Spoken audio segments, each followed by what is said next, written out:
na pa-react lang tayo sa araw na ito kasi meron dito sa tindahan na bumibili. Kumbaga hindi na po siya binibili niya, kumbaga pabalik-balik siya. Iyon yung mga kailangan talaga bago kayo tumanggap ng yung babayaran niya, kailangan mo na buuhin niya muna kung ano pa matatanungin niyo.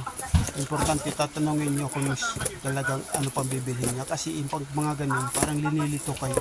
Pag nalito kayo, matik na yon. So kailangan palagi tayo mag-iingat kasi napareact lang ako doon sa pabalik-balik, hindi natin alam kung ano yun. So napano lang tayo, napareaction lang. So kailangan importante mag-iingat tayo palagi. Pag ganun, kailangan kung pabalik-balik siya, tanungin natin muna kung ano pang kukunin bago tanggapin yung ibilhin niya.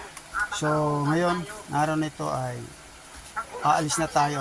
Tapos na tayo mag-reaction. So maraming salamat po. Huwag natin kalimutan, kung hindi ka pa nakapalo, hindi ka pa nakasubscribe, i-follow mo na ang ating YouTube at saka FB page at saka Reels. Yan, mga ka-TikTok. Yan, para sa ating lahat. Maraming salamat po. Bye-bye.